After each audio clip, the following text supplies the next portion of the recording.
Okay, so around 1800, again, through a very complicated series of geopolitical events, Spain regains possession of Louisiana.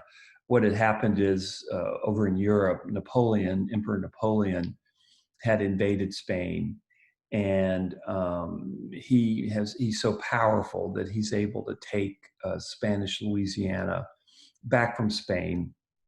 And after 1800 or so, French Louisiana now is the border of Spanish Texas.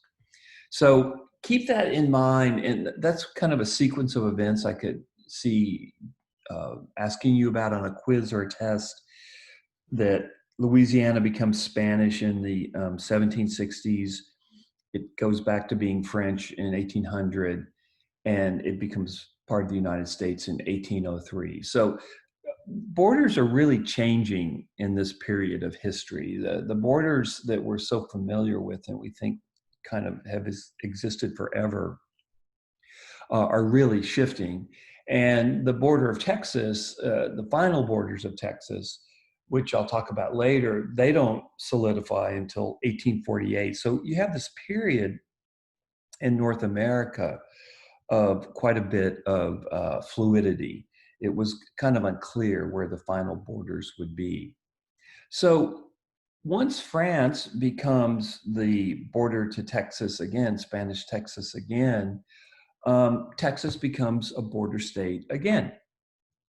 And it's during this period that Texas becomes a very, very violent place. In 1811, Mexico begins a revolution against Spain, and Torje talks about that. So you have a revolution against Spain, somewhat like the American Revolution, but it's of course Mexico trying to toss Spain out of North America. And I think Mexico, I think it's fair to say, had been influenced by the American Revolution. So Texas gets caught up in this big revolution to throw Spain out of North America, and it's successful. It takes 10 years. It's very violent. There's a whole San Antonio element to the Mexican Revolution. Um, it's during this period that you've got the smuggling of slaves by the Lafitte brothers. The Comanche are trading horses with the settlers next door, the US settlers next door, as the US cotton economy becomes dominant in the Gulf states, and very quickly overtakes Texas. And so what you have is a period that, beginning at around 1800, it's a very, very violent period in Texas history as Texas transitions from being a Spanish colony to being Mexican, part of Mexico, the northeastern part of Mexico, to finally a independent republic, and then part of the United States of America. So this is a very, very dynamic time in Texas history. There's a lot of continuities during this time. It's during this time that the chickens come home to roost, in the sense that the Spanish never settled Texas in great numbers. And so Texas is kind of fairly easy. It's there for the taking in some sense, because its population is not that large. If Texas had had the population of central Mexico, I think I said Mexico City was the largest city in the Western Hemisphere, we would all be speaking Spanish today.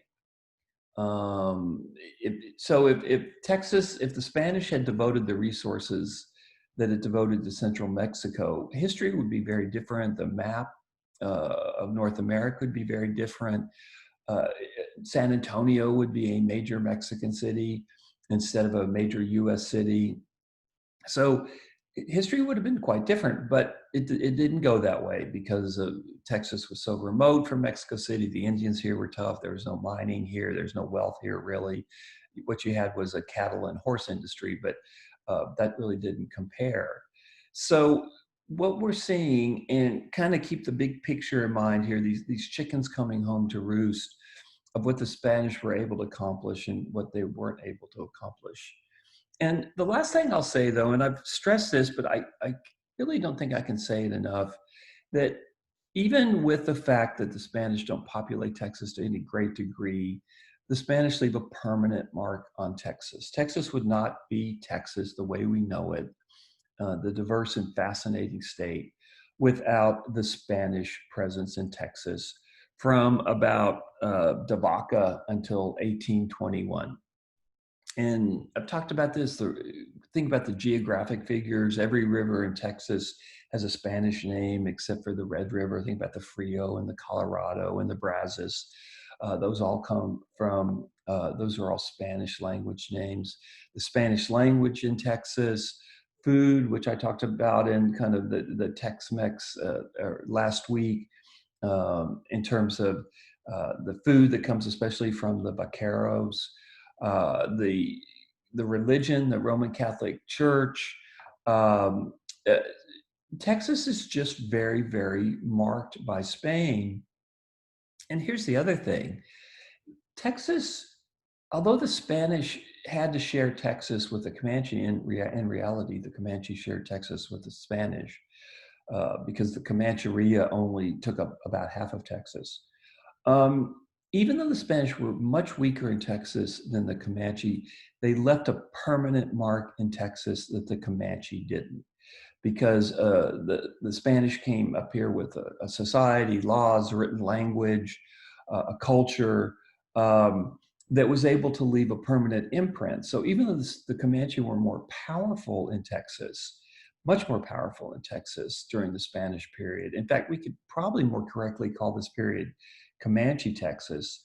It's the Spanish that have left the permanent record on Texas, a permanent imprint on Texas, not the Comanche.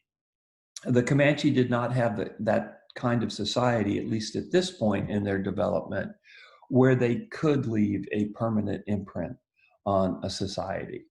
So, although the Spanish certainly had problems in Texas and certainly had their challenges and failures in Texas, the Spanish presence in Texas is really felt, really almost every day that you live here, in a way that the Comanche presence isn't.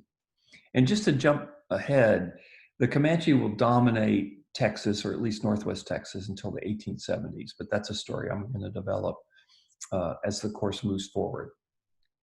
Let's see here. I think that's good for now.